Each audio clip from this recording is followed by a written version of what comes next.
Nerds e nerds! Falando de HQ, vamos tratar de... A gente pode dizer que é um clássico. De um autor clássico também. Estamos falando de Sin City. Do Frank Miller mestre Frank Miller. Sim. Sin City, a cidade do pecado. Particularmente, eu ainda falo assim, do Frank Miller no período que ele era o cara, Sim. né? Porque agora ele tá fazendo umas obras assim, meio polêmicas, meio mais ou menos, tal. Mas nessa época aqui, meu amigo, que o cara escrevia, você tinha que ler. Velho. E, bora lá? Vamos Característica da obra. Vamos lá. Obra da Devir, né? Devir. Algo até incomum, né? A gente resenha pouquíssima coisa. É verdade. Já resenhou alguma coisa da Devir? Acho que não. Acho que não. Já falou da Mitos, a gente já falou muito da Panini, da Salvat, né? As comuns Engomós, mas agora então, Devir. Dark Horse Books, né? Acho que lá nos Estados Unidos, e a Devir Livraria trouxe aqui. Então tá aqui. Lembrando, tem uma recomendação bem interessante aqui para leitores adultos. Sim, porque é um HQ extremamente violenta. Exatamente, sem pudores, com insinuação de sexo, não é? Não, é Frank Miller, né? Exatamente. É Frank Miller. Bom, nós já falamos isso aqui algumas vezes, raiz. Mas vamos frisar. Frank Miller morou na Nova York violenta, pré-tolerância zero, foi assaltado várias vezes, exatamente, né? Sofreu aí as violências urbanas que a quais todos nós estamos hoje sujeitos no mundo moderno, e ele passou por tudo infelizmente, isso. Né? Só que o Frank Miller converteu isso em poder criativo. Isso. E aí ele concebe naquela Nova York suja, cheia de gangues, ele transforma isso na visão dele de Gotham. Isso, e aqui, onde ele tem a maior liberdade criativa. Exatamente. A cidade do pecado. A cidade do pecado. Basin City. Onde a sujeira, a corrupção está nas entranhas, faz parte do dia a dia dos cidadãos de Sin City, que nem é Sin City, é Basin City, né? Basin City, exatamente. Basin City. Então, é de 91, não é? Exatamente. 1991. Quer dizer, o Cavaleiro das Trevas, ele escreveu justamente em 86, foi isso? 86. Em 87, ano 1, acho que foi lançado em 88. E aí em 91 vem... É tudo na mesma linha. Quem gosta de HQ então, violenta... Ele tava numa linha de narrativa, de escrita, que era pesada. E o que é legal é que também a arte é dele. Aqui, eu acho, é uma arte. Particularmente, falando de violência, tem que ser ele. É verdade. Tem que ser ele. É verdade. Tem que ser ele. Se você pegar um Garfienes da vida, você vai ver uma violência de um jeito diferente. É uma violência mais sarcástica, um humor mais negro e tal. Agora, Frank Miller é aquela violência crua. O Garfienes é porque o Garfienes... Vai ser um pouco do tema, mas vamos voltar, viu? Vamos voltar. O Garfienes é porque ele não gosta muito do gênero super-herói. De fato. Então ele faz HQs bastante violentas, mas quando ele pega super-herói, ele tenta desconstruir o gênero. O Frank Miller, de certa forma, ele desconstrói também, mas ele não deixa a característica do super desaparecer. Que é o que a gente vê aqui no próprio Sin City. Sim. Os personagens que aparecem, eles têm características super-humanas, né? Sobre-humanas. Exato. Mas a narrativa, ela é uma narrativa que vai pelo viés justamente da questão da violência. É uma arte toda em preto e branco. Não, e essa arte, ele usa recursos do claro escuro. Gente, o que ele faz aqui... A gente vai colocar as fotos, né, depois, para quem não conhece, mas, gente... Lembra o Cavaleiro das Trevas. Sim, mas o que chama atenção aqui é que o recurso de sombra e luz, ou o preto e o branco que ele usa, gente, é impressionante. Ele usa como forma de contar a narrativa. Isso, é impressionante a maneira como ele brinca com esses conceitos. A gente vai colocar a inserção, mas só para eu depois não esquecer da página, olha isso aqui, isso é chuva. É só para não correr o risco. Exato. Gente, você... É bem impressionante, é uma arte bem impressionante, porque ela quebra com o modelo de arte que a gente está acostumado. Totalmente. O Frank Miller, ele gosta muito de fazer isso. Os traços são muito grosseiros, você percebe, são traços grosseiros. Raramente você vai ver um traço mais sutil. Que linka novamente com a narrativa. Exatamente. Que acho que é o mérito do Cavaleiro das Trevas e do exatamente. Do né? E a história é surpreendente. Já fazendo um paralelo, né, a gente sempre fala do legado, mas já trazendo um pouquinho quebrando o protocolo, Quando o filme saiu, Sin City, o que me deixou boquiaberto e praticamente sem fôlego foi que quando eu vi, até o trailer, quando eu vi... A estética, né? A estética, eu vi, gente, isso é quadrinho em movimento, a fotografia. O Frank Miller, ele tem uma narrativa muito cinematográfica. Então. E ali foi bem aproveitado. Mas, nossa, é impressionante que isso aqui parece o storyboard do filme, mas literalmente até na aparência. Não é como a gente pegar, por exemplo, que a gente já falou muito do Mark Miller, que as obras dele são bem cinematográficas e tal. Também. Mas você percebe que ali é o storyboard e depois passou pro filme. Beleza. Aqui não, aqui parece que deram um jeito de fazer aquela brincadeirinha que a gente fazia, né? De desenhar na beirada e aí fazer assim, né? Pra você ver ali em movimento, frame a frame. Parece que foi o que fizeram. É impressionante. A gente vai falar do filme depois. Vamos voltar pro quadrinho. Então, qual é o roteiro? Ela conta a história, né, do Marvin. Ele tá ali envolvido no submundo. Sim. Ele encontra uma prostituta que é a Gold. Isso. E, né, ela, num mundo de dor que o cara vivia. Antes de você continuar, um parêntese. O Marvin, ele é um brutamontes desfigurado. Exatamente. E isso é importante para entender. Faz parte da narrativa. Porque o que chama a atenção e toca ele de tal forma é que a Gold, essa prostituta, não é? Ela dá amor para ele. É o paraíso, aquele pedacinho assim de paraíso no inferno. Isso. Né? Ela dá um alívio para a vida do cara, que é uma vida extremamente sofrida, e ela oferece um momento de alívio para ele.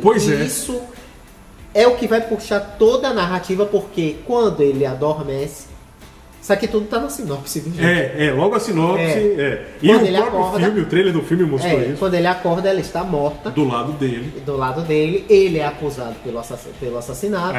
E aí ele tem que resolver essa questão de descobrir quem a matou. Ele acaba de acordar, encontra um cadáver, a mulher morta do lado dele, e a polícia já tá batendo na porta. Então ele vai, opa, peraí, armaram, eu vou descobrir quem é que matou esse anjo que me deu amor, que me deu algo que nunca ninguém deu.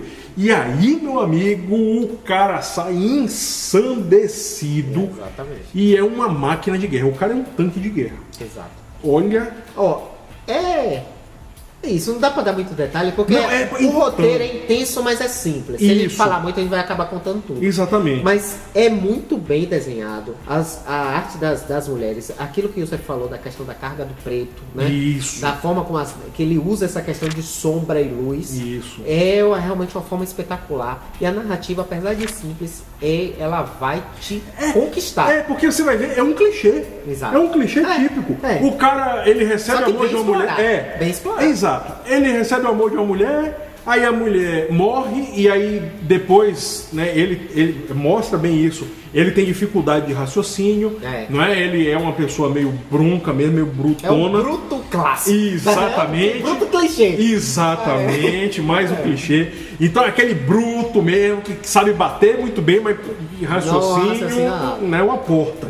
Mas uma porta maciça, de castelo, não é? E aí, resultado, ele associa, não, ela deve ter encostado em mim porque ela estava fugindo de alguma coisa. Precisar de proteção. E aí ele começa, do jeito dele, ele vai atrás, não é, fazendo a investigação, e meu amigo, ele revoluciona. E eu acho que é interessante porque durante essa narrativa da perseguição dele do culpado, é que o Frank Miller nos apresenta a cidade. Então aparecem os outros personagens. Isso, ele usa do clichê para apresentar a versão dele. Inclusive personagens que a gente vai conhecer na sequência, né? Isso. Que ele depois explora em outros momentos, e que o filme o filme na verdade foi a adaptação de 3. Sim. Né? De 3 histórias, daqui a pouco a gente vai falar das outras. Isso, Mas é isso mesmo, o que Eduardo falou, nessa ideia dele ir investigando, a gente vai tendo contato com outros personagens. A cidade. A gente vê a questão da violência, a violência do próprio Marvin, sim, exatamente, a violência da cidade e a violência de outros personagens, um personagem que é importantíssimo aqui também, não é, que a gente não vai falar para não entregar tanto ouro, não é? Mas, gente, o visual, mesmo sendo em preto e branco, você sente o sangue sendo jorrado. Sim. Olha, ele transmite... Eu só alerto isso. Como o Youssef já falou desde o início, é uma HQ para adultos. Leitores adultos. Não fala de idade específica, mas é leitores adultos. Isso. E ela trabalha muito com a questão, como eu disse, os personagens são humanos, mas têm características sobre-humanas. Então você vai ver algumas coisas espetaculares, tipo que a gente só vê em anime. O Marvel de sangue sendo jorrado. O Marvel mesmo, Ave Maria, ele é baleado, é atropelado e passam por cima dele e dão porrada e cortam ele todo. O cara não para. E ele continua ensandecido, com sangue nos olhos, indo atrás. Olha... Então é bem nessa linha, né? É uma narrativa de exagero, mas isso funciona dentro da proposta. Funciona, e como funciona. Olha, Frank Miller, realmente... Watchmen e Cavaleiro das Trevas foram as pedras angulares da mudança da narrativa, etc, etc. Ok, podem ter sido as pedras angulares, mas que Sin City foi usada no concreto ali para sedimentar essas pedras também logo depois foi. E foi uma das poucas coisas assim, porque a gente tem dificuldade em achar coisa boa nos anos 90 de quadrinho. Então, tá bem no início, né? Ele ainda tava com a herança lá do que ele vinha trabalhando lá no final da década de 80. Sin City é uma das coisas boas que saíram nessa... Então, falar um pouco do filme? Sim, vamos lá. O filme, ele pega o personagem, ele tá lá, o Marvin, né? Isso, 2005, né? Foi adaptado pelo Robert Rodrigues. Exato. Não é isso? Mas a narrativa, ele bebe muito ele é muito fiel. Né? Na verdade, o filme, ele é um recorte, e é um recorte não sequencial mesmo, da Cidade do Pecado, o Assassino Amarelo e A Grande Matança. Não é? Então ele pega essas três obras que ele lançou, né? Que o Frank Miller lançou. O Frank Miller. Alba tá lá. Isso. Bruce Willis. Né? Quem vive o Marvel é o Mickey Rourke, que aí vale uma ressalta, né? Para quem era um galã nos anos 80, depois que ele foi. Verdade. Ele entrou para a carreira do boxe, para quem não sabe, se eu não me engano, foi o boxe. Ele virou lutador profissional e o rosto dele se desfigurou completamente. Ele tentou fazer plástica, etc. E o Marvel, ele encarnando o Marvel, é uma coisa fantástica. Aí tá lá também o Elijah Wood. Oi? Pois é. Depois de que fizeram uma plástica na base da porrada no rosto dele, ele encaixou direitinho. O Elijah Wood tá lá também, o Frodo Baggins. Enfim, o próprio Frank Miller participa, acho que ele trabalha lá na parte de adaptação de roteiro, ele tava lá como produtor também executivo. Tem participação do Quentin Tarantino. O Frank Miller, isso dá um vídeo depois, né? Ele às vezes participa dos roteiros de obras adaptadas dele. É o caso do Robocop, por exemplo. Robocop, exatamente. Mas isso às vezes dá umas polêmicas. Enfim, fica pro próximo. Nesse caso deu muito certo. Né? Então, o filme, ele mostra, como a gente falou, são essas três histórias.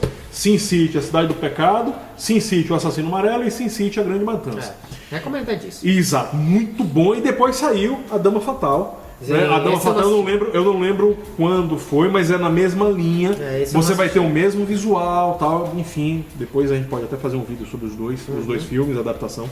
Né? Mas enfim, o filme é muito bom porque ele é muito fiel. É como eu falei, quando eu vi o trailer do filme, eu fiquei impressionado porque eu via quadrinhos se movimentando. Era como se tivesse pego e fizesse isso assim. Respeitaram bastante, inclusive, a estética da questão da fotografia. A estética é todo preto e branco. A história do branco estourado, às vezes, você percebe o branco estourado mesmo na tela. É bem isso aqui. Apesar da impressão ser fosca, a impressão da DV, mas quando você vê o filme, você sente exatamente isso. As cenas, os takes, você vai ver, são frames perfeitos, né, realmente do que está no quadrinho. De novo, é um filme também adulto, porque é a violência do quadrinho jogada para lá. E tem a participação, que é ímpar, do Quentin Tarantino, né? A gente meio que percebe até qual foi. Que é outro, né? Sutilmente a gente percebe onde é que ele ajudou ali na história. Que é outro que gosta de narrativas violentas. Muito sangue, tá aí, né? Os Crazy 88 lá do Kill Bill, em que ele usou galões e galões e galões de sangue falso. Então, é isso aí. Altamente recomendado. Certo? Se você tá procurando uma obra diferente, algo bom dos anos 90, Frank Miller história fechadinha, apesar de ter continuações, mas essa daqui tem início, meio e fim. Isso. Né? Ele faz isso com as outras histórias são explorando o universo, mas não é que você precise ler as outras. Não. Aqui a história está completa. Então você quer uma história fechadinha, meio independente, fora do roteiro aí comum do mainstream, DC, Marvel e tal, leia Sin City que você tá bem, viu? Se você gosta de histórias do Batman, personagens violentos, o climão, pode vir aqui bem noir mesmo. E se gostou do filme, e aí que então vale beber na fonte. Exatamente. Então, finalizando esse vídeo com mais uma obra do grande mestre Frank Miller, o senhor da violência. E nossa frase de efeito. Para não termos problemas nem com royalties, nem com direitos autorais, nem com a sede violenta de vingança do Marvel, nem com as mulheres fatais de curvas perigosas de Basin City, Basílios, Calucinerdes. Grande abraço para vocês.